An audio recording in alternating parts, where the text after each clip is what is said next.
Bienvenue, mesdames, messieurs. 22 juin, une nouvelle date qui compte désormais pour les militants des droits de l'homme au Bénin. La fin d'un calvaire exceptionnel pour l'ancien président Thomas Boniaï. Après une cinquantaine de jours d'assignation à résidence tacite, les forces de l'ordre encerclant de jour comme de nuit son domicile et tout leur arsenal de pression avec ont été priés de battre en retraite. Boniaï n'aura alors ménagé aucun effort pour s'occuper aussitôt de sa santé devenue chancelante après plusieurs semaines d'isolement. Une mobilité retrouvée, conséquence directe de la rencontre, dit-on, intervenue entre le président Patrice Talon et des notables de la ville de Tchaourou, ville dont est originaire l'ancien chef de l'État. Beaucoup y voient alors un grand geste en vue de la décrispation de la tension sociale devenue plus que pesante. Levée du dispositif sécuritaire autour du domicile de Boniaï. Enfin, le déclic pour un réel dégel de la crise sociopolitique. Il s'agit là du thème en débat ce jour. Et déjà, sur ce plateau, en notre compagnie, Mathieu Avlessi. Acteur politique, il est membre fondateur du Bloc républicain. Mathieu Avlessi, bonjour. Bonjour, monsieur le journaliste. Merci. Je vous en prie, bonjour, chers téléspectateurs.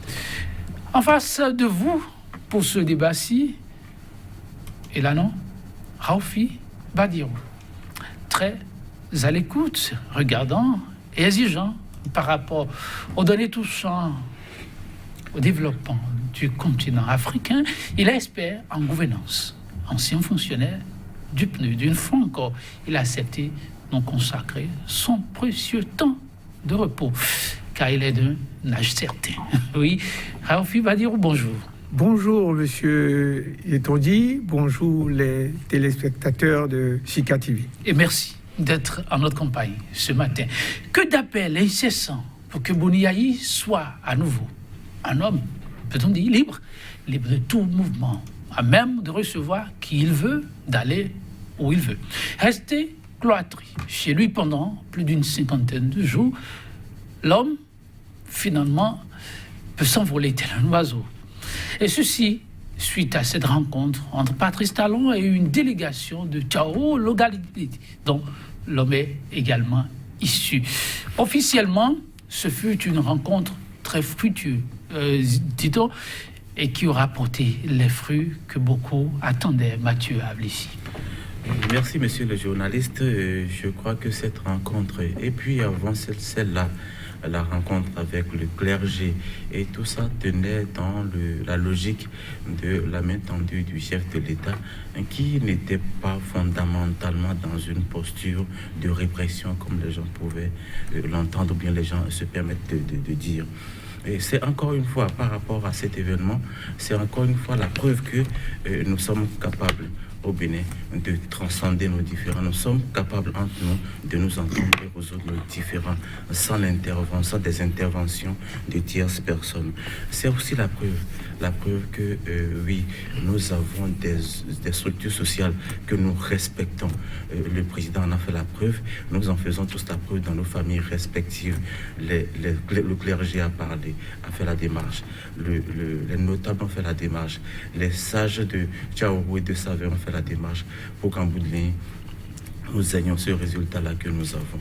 Parce que, oui, la pêche tendue, même avant les élections, où il y avait une certaine brouille autour de la réforme du système partisan, le président avait retourné le Parlement pour qu'ils s'entendent, pour lui faire des propositions plus rationnelles, plus judicieuses, au fin de effectivement corriger ce qui n'allait pas dans l'environnement qu'on a connu, qu'on recusait tous dans le passé. Et la proposition n'a pas, la pêche tendue n'avait pas été prise.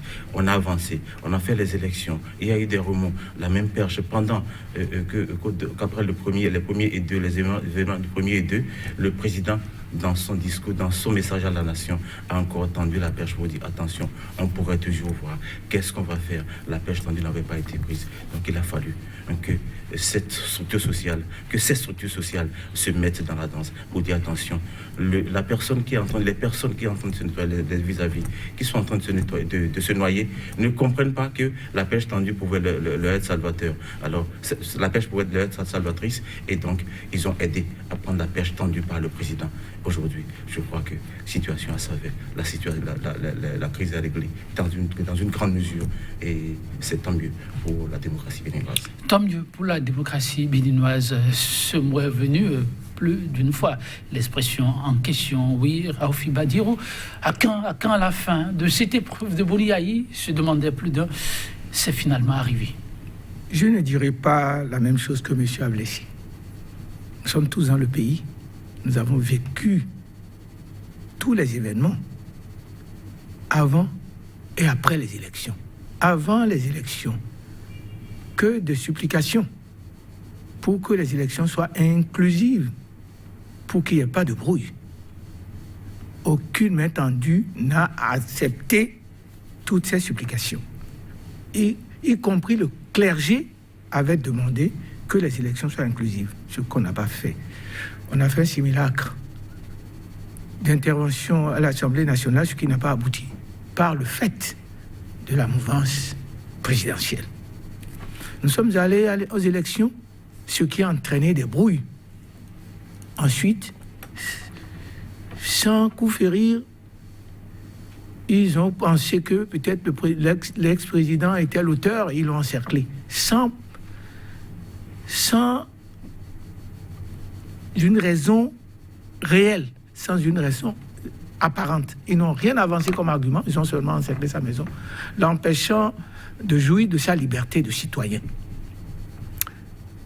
En ce moment-là, nous nous demandons si dans le pays, il n'y avait pas des hommes politiques, il n'y avait pas d'anciens pouvant parler,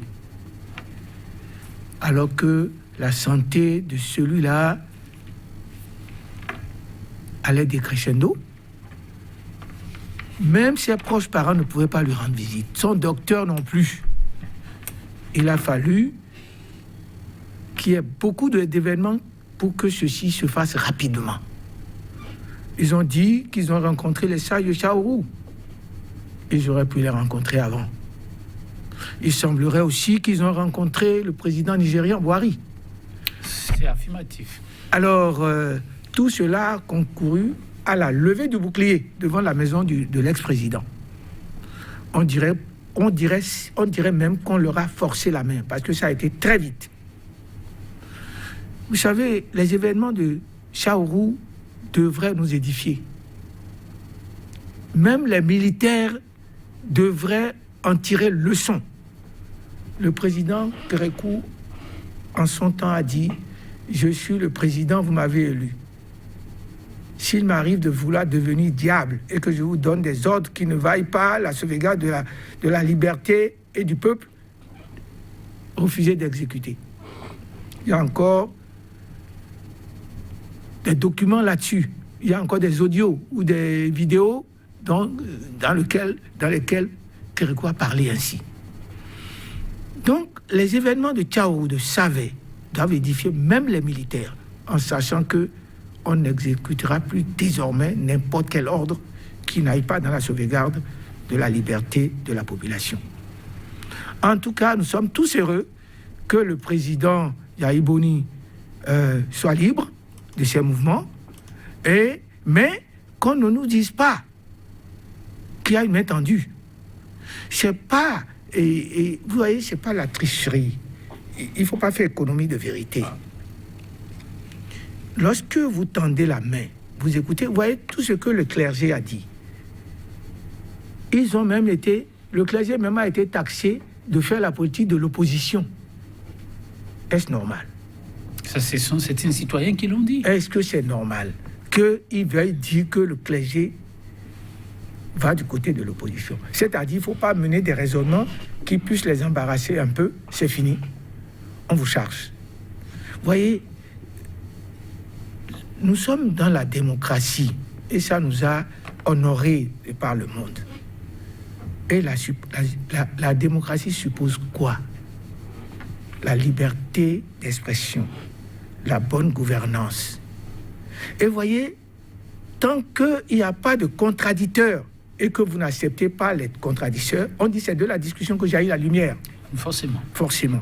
Mais si vous voulez toujours entendre le son de cloche que vous voulez, ça n'ira pas loin.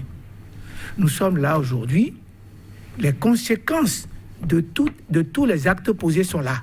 C'est ça qui fait que le pays n'est pas dans une quiétude. Du chef de l'État, Badirou, on a entendu dire qu'il prendra toutes les dispositions et utilisera tous les moyens qu'il faut afin que la paix soit une réalité au Bénin. Ça fait partie des derniers propos qu'il a eu, des tout récents propos qu'il a eu à tenir. Il faut croiser donc les doigts pour espérer que dans les tout prochains jours, le dégel puisse être consommé. Nous allons évoluer avec votre permission suite à ces événements heureux chanté par plus d'un, à savoir la levée du dispositif sécuritaire tout autour du domicile du chef de l'État. Le ministre de l'Intérieur, que beaucoup auraient voulu entendre, s'est prononcé. Vous l'avez suivi. Pour nos téléspectateurs, je rappelle un peu certains de ses propos, les propos phares en substance, et on va apprécier ensemble cette présence de la police. Je cite là le ministre Saka Lafia. Cette présence et dispositif a été levé suite à l'intervention, dit-il, des rois, des sages, des notables de la ville de Tchaourou et ceux de la région de Savè. C'est eux qui ont décidé et ont rassuré le gouvernement que ce qui s'est passé ne se reproduira plus. Cette confiance est rétablie et on n'a plus jugé nécessaire la présence de la police en face du domicile du président Bodiaï. Je m'arrête là. Oui, merci monsieur le journaliste. Par rapport à cette intervention du ministre Saka Lafia, je crois que c'est des variantes que nous n'apprécions pas suffisamment bien. Le dispositif sécuritaire autour de la maison du président Bodiaï ne devrait pas, dans tous les sens, être mal pris. Certes, ce n'est pas normal qu'un ancien, cloisonné, reste dans ce cadre mieux, mais au vu de l'environnement qu'on a vécu juste là, les mouvements d'avant avant le premier, les sorties à Cotonou, au terrain, dans Topa, ainsi de suite, ça pouvait engendrer quoi? Alors c'est tant mieux que cet individu, ce responsable, ce leader, soit sécurisé, parce qu'il y a des choses que nous pouvons prendre comme référence. Je me rappelle, j'étais encore bien jeune, on parlait de la révolte des Guébiers, dans l'ouest de la Côte d'Ivoire, au temps de Oufouet. Vous vous rappelez cette histoire où les Guébiers révoltés, un peu comme à l'image de ce qui s'est passé, comment appelle-t-on, à Tchaourou et à Savè, ont été exterminés. Une nuit, ils ont été exterminés. Le leader avec. Personne n'en parle. Le président a bien mis les pieds sur, personne n'en a parlé. Et l'histoire continue son cours. On ne veut pas connaître ça. On ne veut pas connaître ça parce que moi je dis, M. Badio disait que oui, il n'y a pas main tendue. Je dis déjà la première, la réforme du système partisan. Le président renvoyait les deux camps. Allez vous entendre pour me faire des propositions. Et là, je ne suis pas d'avis que ce soit par la faute des mouvanciers que l'entente n'était pas venue. C'est bien sûr les autres qui voulaient que l'initiative soit portée par ceux qui en fait se trouvent. Non, on a fait des propositions. Si vous avez des alternatives, intégrez-les. Non, voici notre... Mais c'est vous qui allez intégrer. Non, ça je crois que c'est des détails dans lesquels on ne va pas encore rentrer ici. Avançons pour corriger. Je dis ce qui est fait n'est certainement pas parfait. Il y a des coquilles, mais ce n'est qu'en les expérimentant qu'on pourra encore déceler d'autres coquilles et apporter les corrections qu'il faut pour que ce qu'on vivait dans l'environnement de 90 jusqu'en 2016 ne continue pas, parce que on crée notre démocratie en difficulté, mais cette démocratie qui était devenue fonds de commerce pour quelques-uns. Cette démocratie était devenue fonds de commerce pour quelques-uns. Il fallait rectifier le tir. Ça ne pouvait pas continuer comme ça, parce que moi, si j'étais dans cet environnement, je ne me serais jamais engagé en politique comme je le fais aujourd'hui, parce que je n'avais pas les sous pour aller faire ce commerce-là. C'était un fonds de commerce qu'il fallait corriger. C'était un environnement qu'il fallait corriger. Et donc, commençons. Faisons ça ensemble pour nos enfants. Nous, on a vécu la révolution. On a vécu les années 90 à 96. Et oui, on est en train de vivre. Travaillons pour le mieux de nos enfants. Oui, M. Badirou faisait des références par rapport à les années 81. 81, moi, j'étais encore au collège. 81, lui, il travaillait, ainsi de suite. Je crois que c'est l'histoire. Et là, quand on se réfère à cette histoire-là, à ce qui se passait pendant la Révolution, qu'il a vécu, que nous on a vu enfant, On a vu ce qui a engendré la conférence des forces que nous avons initiée, béninois, parce que nos problèmes, nous savons les régler à l'interne. La preuve, c'est encore le règlement de cette situation. Diao savait, avec que nous sommes respectueux de nos institutions, de notre ordre social, le clergé est intervenu. Et puis, je ne connais pas le contenu de ce qui est dit. C'est encore là, dans l'autre camp, qu'on dit que oui, il fait la politique de... Moi, je ne l'ai jamais dit. Vous m'avez toujours reçu sur des médias. Je n'ai jamais dit que le clergé fait la politique de l'opposition ou de la mouvance. Ils sont restés égaux à eux-mêmes, très observateurs. Ils ont rencontré le chef. Qu'est-ce qu'il en est sorti? Je n'ai pas eu la substance. Ça a continué et le notable de Tchao avec l'événement là. On en sait donc un peu plus sur ce qui s'est passé ce jour-là et ce qui a motivé tout ce détachement autour du domicile de Boni Yayi Sakalafia, la substance pour Badirou. Il a ajouté ceci: ce domicile était devenu le quartier général de tous ceux qui étaient venus manifester dans la ville de Cotonou. Donc, c'était pour empêcher ces rassemblements indus que la police était présente en ce lieu. Fin de citation, Sakalafia. Vous savez, qu'on ne nous dise pas des balivernes. Nous avons les yeux pour voir, des oreilles pour entendre. Et nous sommes présents sur les lieux. Nous sommes présents ici à Cotonou. Nous voyons tout ce qui s'est passé. Ils peuvent parler, mais le corps diplomatique aussi observe. En dehors de ceux qui font comme déclaration, les autres ne sont pas là pour leurs beaux yeux. Ils sont là pour constater la vérité des faits. Et lorsque vous dites que la démocratie en marche, je dis non. Et le peuple est mécontent. Le peuple s'est manifesté à travers les élections. 80% ou 90% se sont prononcés contre, se sont abstenus de voter pour manifester leur mécontentement contre la gestion du pays en ce moment. Et il faut en tenir compte. Et lorsque vous avez allumé le feu, c'est comme les pyromanes qui crient aux sapeurs-pompiers. C'est vous qui allumez le feu et c'est vous qui criez la paix, la paix. C'est vous qui ne voulez pas de la paix. Si vous voulez la paix, vous savez ce qu'il y a lieu de faire. Si toutes les institutions de contre-pouvoir ne réagissent pas en ce moment, il y a anguille sous roche, il y a quelque chose qui ne va pas. Les syndicalistes ne réagissent pas. La Cour constitutionnelle semble être aux ordres. La Cour suprême, le médiateur de la République dans cette affaire-là, est-il monté au créneau? Dans cette situation globale, j'ai vu qu'une seule ONG, Mélia Elias, qui a montré, qui a donné de la voix. Président, je vous en supplie, faites une élection inclusive, c'est le seul. En plus du clergé. Tous les autres. Il y a quelques citoyens comme Maître Dessous, à Ivor, qui ont parlé entre-temps. Mais ça ne suffisait pas. Les corps constitués, vous ne les avez pas vus? Mais non, il n'y a rien. Alors, regardez même le cas de Métoyon. Que les syndicalistes ne puissent pas réagir. Ils n'ont fait que faire des déclarations laconiques. Ils ont des moyens de pression. On n'a rien vu de tout ça. Si le peuple vivait bien, y aurait-il ce désaveu du gouvernement par les élections législatives? Non. Et vous avez, on dit les députés sont les élus du peuple.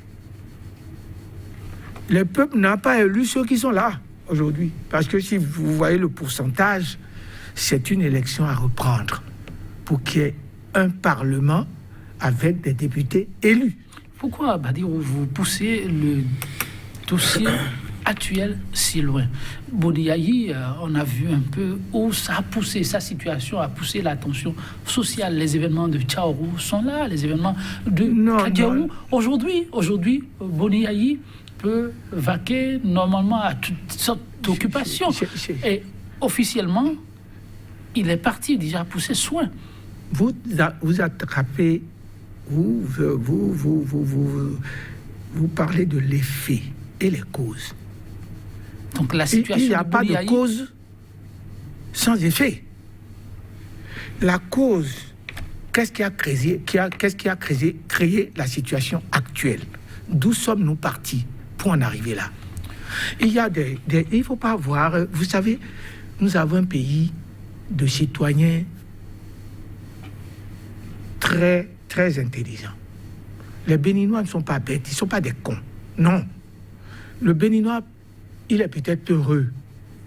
Il ne voudrait pas agir parce que, bon, il est facilement... il rentre dans sa cocon aussitôt qu'on l'influence un peu. Mais sinon, les Béninois sont intelligents. Ils voient ce qui se passe. Ils savent. Moi, je suis apolitique. Non, je suis d'aucun parti politique. Je suis un citoyen honnête. Je veux être honnête pour ma patrie. Je ne veux pas critiquer pour critiquer. Je veux critiquer pour construire. Vous voyez d'où nous sommes partis pour en arriver là. Qui est à même de régler la situation, si ce n'est le président de la République? Parce que il a le pouvoir dérogatoire, on dit, pour régler les problèmes. Il faut qu'il le fasse. Vous dites que maintenant il a promis, on l'attend. S'il a promis, moi, au bénéfice du 12, j'attends toujours. J'attends qu'il fasse ce qu'il a promis de faire pour que la paix revienne. Alors, ce qui s'est passé, c'est déjà un pas, non? Un pas, oui. Qui vous pousse à espérer que la suite viendra. Je vous assure que c'est à la bonne heure. Tout le monde a poussé un ouf de soulagement parce que c'était une situation anormale. Vous encerclez un ancien président, vous ne permettez pas à sa famille d'aller lui rendre visite. Même son beau-frère a parlé sur RFI. Le grand frère à sa femme, même père, même mère, on l'a empêché d'aller le voir. Vous voyez, c'est inconcevable. Vous voyez, c'est ça, je peux parler de ça parce que je l'ai entendu sur RFI. Les autres, je ne les ai pas entendus. Et les autres qui ont été refoulés, j'ai entendu Wanwa aussi qui a dit on nous a refoulés d'aller lui rendre visite. Vous voyez, c'est inconcevable. C'est un ancien président de la République. 10 ans de pouvoir, d'État. Et il a des prérogatives en tant qu'ancien président de la République. Tout ça est foulé aux pieds. Et ce n'est pas normal. Je ne suis pas pour Yahya Boni. Vous savez, autant j'ai critiqué Yahya Boni en son temps, pour ce qu'il fait de mauvais. On se rappelle, vous rappelez, vous avez pris absolument position un certain nombre de fois. Absolument. Sur certains dossiers de la République. Absolument. Oui, je remercie M. Badirou pour avoir dit que voilà, ce qui est fait est déjà un pas. C'est un grand pas. C'est un grand pas, et je dis, c'est à l'actif de nos corps constitués, de nos structures, clergés et tout, notables et tout ça. Et puis je veux revenir sur une déclaration du roi ou bien du porte-parole de la délégation de Tchao qui reconnaissait qu'en fait on avait besoin de la rigueur dans la gestion de notre pays. Oui, on ne peut pas considérer, oui, le président Yahya Boni, 10 ans il a géré ce pays, mais il n'a pas carte blanche pour faire tout ce qu'il veut, sinon on serait dans l'anarchie. On verserait dans l'anarchie. Nous ne remontons pas dans l'histoire. Moi, j'aurais préféré qu'on fasse le chemin à partir de cette libération du domicile de la maison de Boni Yayi, parce que si on remonte dans le passé, vous avez commencé par dire tout à l'heure, le président Yaya poussait aussi trop loin le bouchon. Ça, il faut le reconnaître. Et c'est pourquoi j'ai fait référence à la révolte des Guébiers en Côte d'Ivoire. On n'en est pas venu là, parce que nous avons de la mesure dans ce qui se faisait. On ne peut pas comprendre que des individus, excusez du peu, armés, tirent sur les forces de l'ordre, qui sont censés assurer la sécurité. Les gens étaient venus pour la sécurité de ceux qui voulaient passer.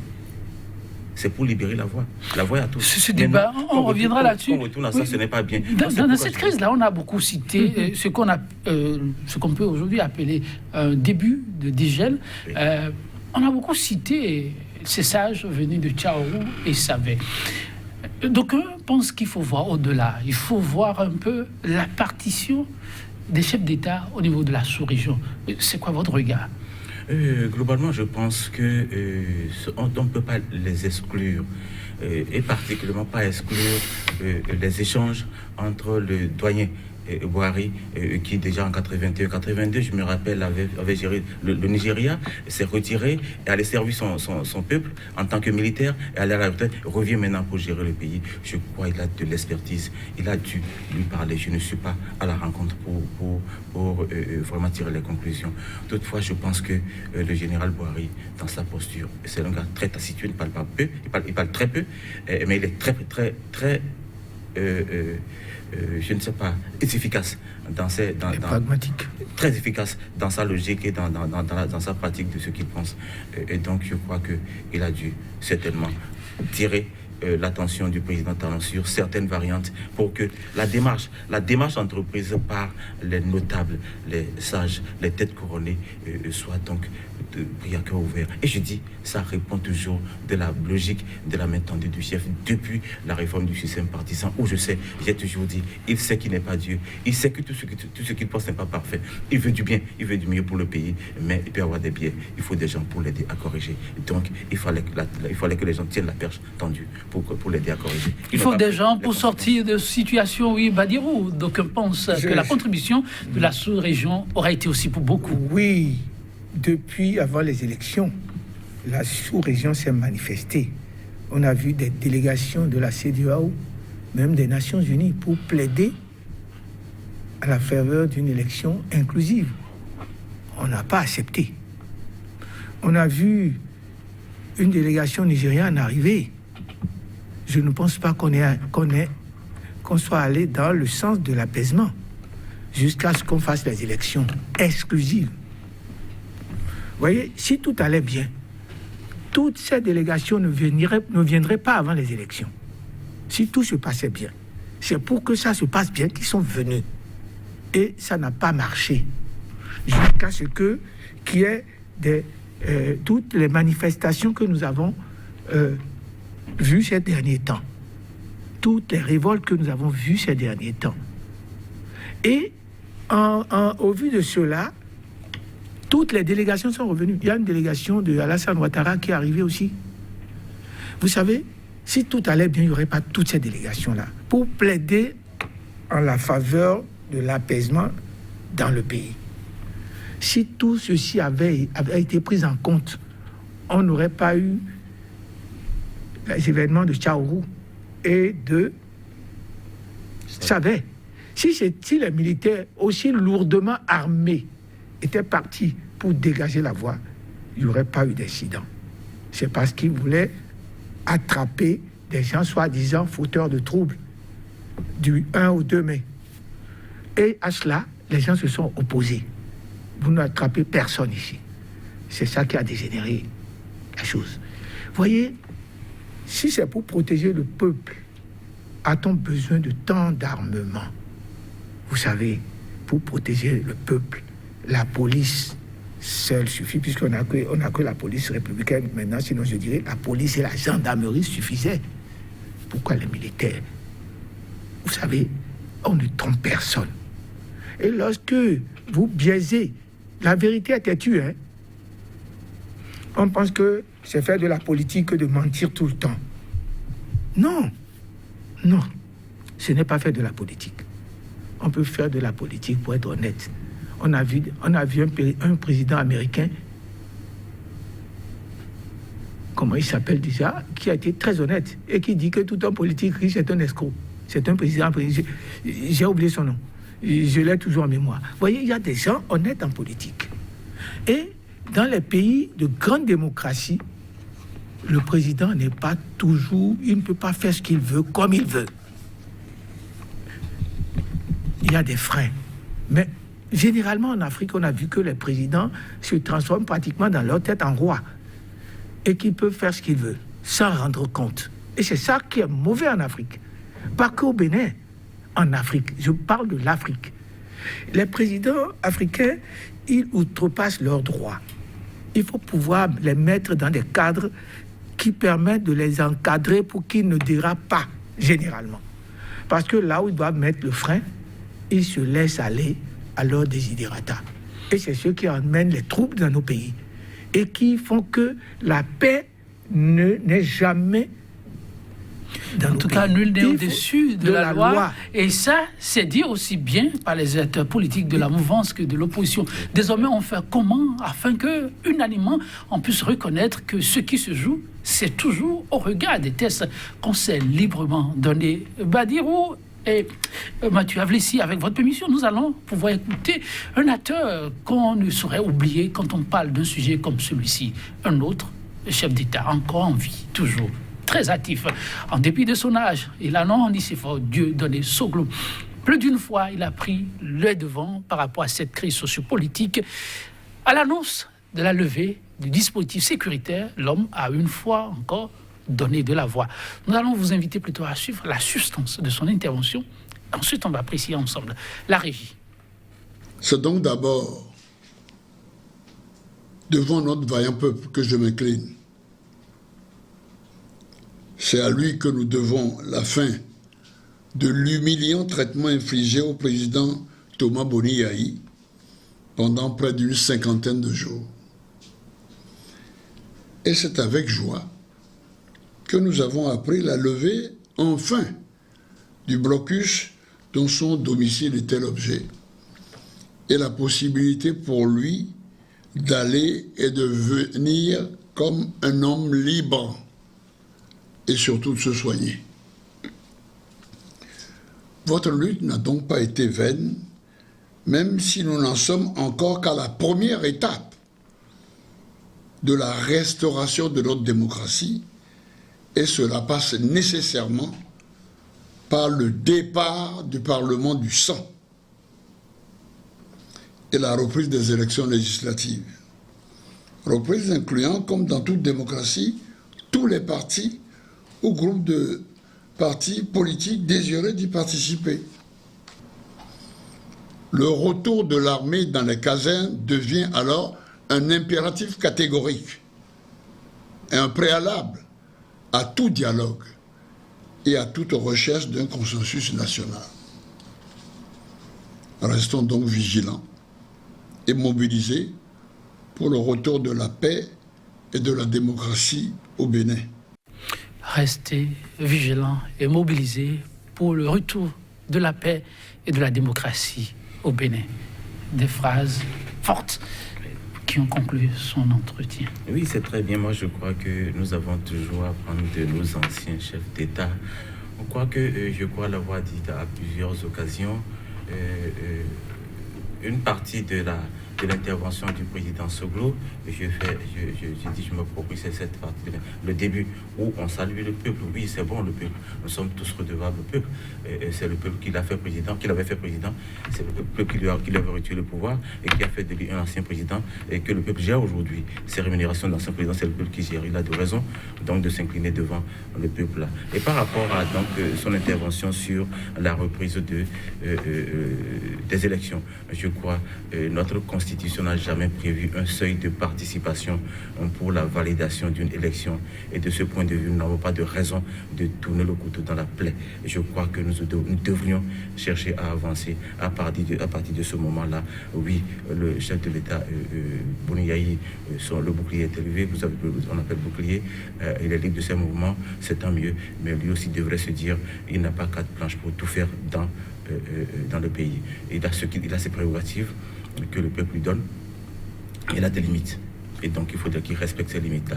Le président Soglo, je crois qu'il a ses prérogatives dans tout ce qu'il dit, mais je crois qu'il doit savoir raison garder à des moments donnés pour ne pas se laisser avilir. Moi, je pense que sur des propositions données, il se laisse un peu avilir et ça ne me met pas à l'aise pour l'âge qu'il a, pour ce que nous attendons de lui. Je regrette le président Kérékou parce que je parie que celui-là n'aurait pas tenu des propos de ce genre. Il a rallié le Bénin pendant qu'il y avait vraiment la division nord-sud et tout ça.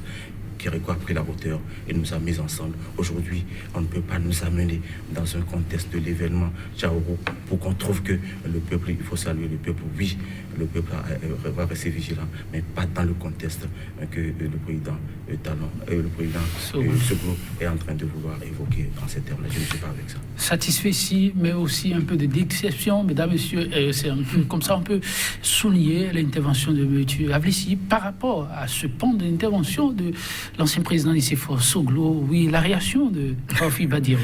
Je félicite le président Soglo d'avoir le courage de parler ainsi en ce moment où tout le monde est parti boire à la rivière. Tout son entourage qu'il a formé lui-même, aujourd'hui, sont à la rivière pour boire. Vous voyez, il est un homme d'État, un homme de conviction, un homme qui prend de la hauteur sur tout. Je le félicite.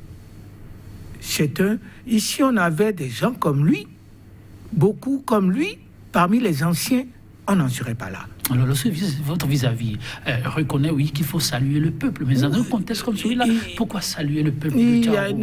Il y a une chose, on ne salue pas le peuple de Tchao. Il a dit saluer le peuple. Oui. Pas le peuple. Le peuple de Tchao est inclus dans le peuple. Le peuple, saluer le peuple. Comme ça, il faut le percevoir. Oui. Le peuple a démontré qu'il n'est pas content de cette gouvernance. La preuve, plus de 80% ont démenti cette élection. Ils n'ont pas participé aux élections. C'est édifiant. Et quand on me dit que le Parlement, il n'y a pas dans la Constitution un taux de validation, non. Les députés sont des élus du peuple. Si tu es dans une ville et une ville de 3000 habitants, il y a 50 seulement qui ont voté pour toi, tu vas être représentant de ces 3000 habitants? Non. Parce que c'est une question d'honneur. Oui, même les députés, ceux qui s'appellent, on ne peut pas les appeler députés. J'ai refusé. Les députés sont les élus du peuple. Ceux-là ne sont pas les élus du peuple parce qu'il y a 80% d'abstention. Plus de 80% d'abstention. C'est les parlementaires nommés, ceux qui sont là aujourd'hui. C'est pour ça qu'il faudrait reprendre cette élection-là. Pour que le peuple... Vous ne trouvez pas, comme le dit votre vis-à-vis, que c'est remuer le couteau dans la plaie que de demander la reprise des élections? Pas du tout. La situation qui a généré les causes qui ont généré cette situation, c'est parti d'où? On a beau dire, avant les élections, on s'attendait à cela. La preuve, la Sénat donne un taux, la Cour constitutionnelle donne un autre. Vous entendez ça? Vous savez, il y a des choses grossières qui ne devraient même pas se passer. Je vais faire un rappel. Adjumoumouni était élu à plus de 80%, mais le suffrage exprimé était de moins 28%. Ils n'ont pas donné le pouvoir dans ce pays.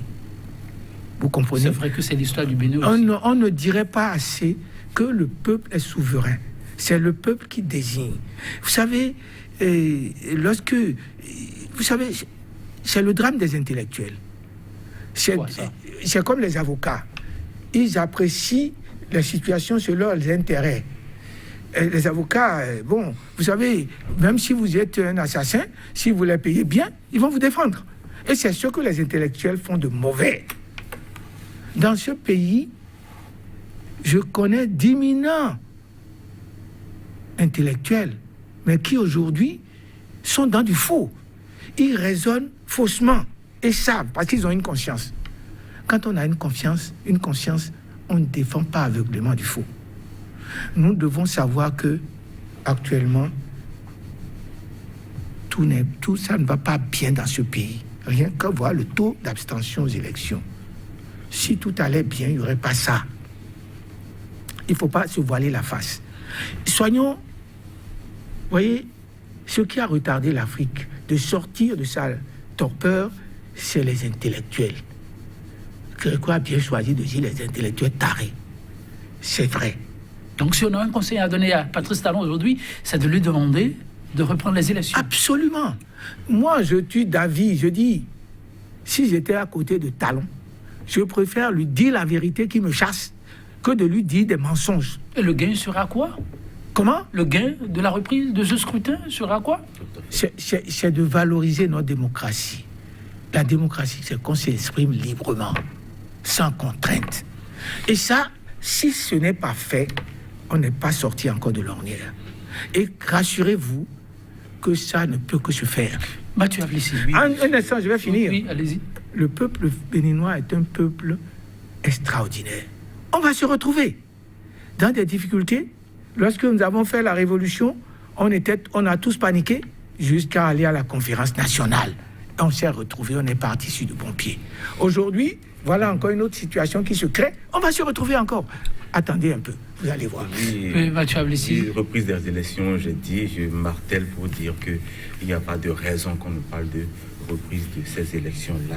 Il y a un taux d'abstention élevé, ça c'est notable, mais ce n'est que la psychose engendrée par la peur, la psychose créée par les vis-à-vis qui avait amené les autres à ne pas pouvoir sortir pour aller exprimer leur suffrage. Donc la liberté que nous avons à ne pas sortir pour voter ne devrait pas nous amener à remuer, à reprendre ce qui est fait juste là, et qui nous permet donc d'avancer dans notre processus. La révolution n'avait pas tout de mauvais, il y avait de bonnes choses dans la révolution qu'il fallait capitaliser.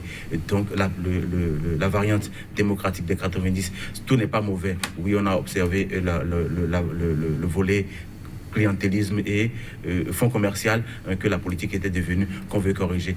Donc il faut mettre les choses bout à bout, savoir tirer les leçons du passé pour pouvoir avancer. Mais dire que tout est mauvais, que la révolution n'était pas mauvaise, tout n'était pas mauvais dans les 27 ans, 28 ans de notre démocratie, mais il faut que ça se corrige chemin faisant pour que nous faisions mieux les choses. On peut pas, faut pas la léthargie, la façon stationnaire de gérer les choses, ce n'est pas bien.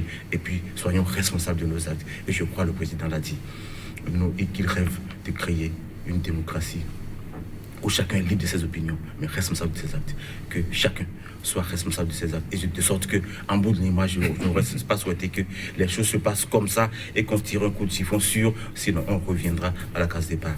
Que des responsabilités soient situées, que des tests soient appliqués, mais avec des gens qu'il faut, parce que les tests ne valent que ce que vous les hommes pour les appliquer. Il faut les appliquer en tenant compte de leur sociologie, mais les tests doivent être appliqués pour que désormais on ne retombe pas dans de ces travers-là. S'il vous plaît, c'est le langage des mouvanciers pour nous dire, après avoir instauré cette pagaille, ils veulent nous dire le vin est tiré, il faut le boire. Non, quand le vin est amer, on ne le boit pas. Quand le vin est gâté, on ne le boit pas. La situation présente qui a engendré ce Parlement dont vous parlez, on l'avait fustigé et que ce n'était pas une bonne chose. Aujourd'hui, vous avez dit oui, allons de l'avant, la paix, parce que vous croyez que vous avez déjà tout eu, vous pouvez endormir les gens. Non, on n'est pas à ce stade-là encore.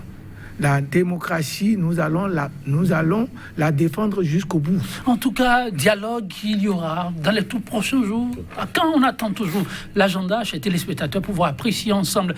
Mais pour ce qui est de la levée de ce dispositif, Boni Yayi, en partant pour ce qui est rapporté, même le ministre de l'Intérieur l'a certifié, l'homme s'engage une fois traité, soigné, convenablement, revenir devant le juge. Alors, il faut être responsable de ces actes, à clamer, marteler Patrice Talon et vivre en homme libre. Boni Yayi répond, je reviens et je me présente moi-même devant le juge. Comment entrevoyez-vous la suite du scénario? Ça, c'est de la responsabilité. Moi, j'ai beaucoup apprécié cet engagement du président Boni Yayi. Ça, je crois que le contraire allait me faire penser autre chose de lui que je ne vais pas dire aujourd'hui. Mais je crois ça. Et le roi de son village a dit il faudrait de la rigueur dans la gestion de ce pays et qu'il est d'accord avec, en partie, avec ce que le président Talon fait. Ça veut dire que le président Boni Yayi a compris qu'il faut de la rigueur, qu'il faut que le droit soit dit, qu'il faut que les responsabilités soient situées et que ceux dont on l'accuse aujourd'hui, si on l'accuse de quelque chose et qu'ils disent ça, je ne suis pas d'accord avec ça, je suis d'accord avec, pour le mieux, pour servir d'exemple, parce qu'il a été chef d'État, on veut des exemples. Moi, je dis, ma référence aujourd'hui, ce n'est pas Soglo, puis il y a des choses que je peux prendre avec lui, mais ma référence, je préfère le président Mathieu Kérékou.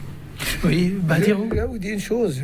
Le roi de Savais a dit qu'il faut de la rigueur dans la gestion de ce pays. Ça veut dire qu'il faut coller au test, qu'il ne faut pas faire de la pagaille.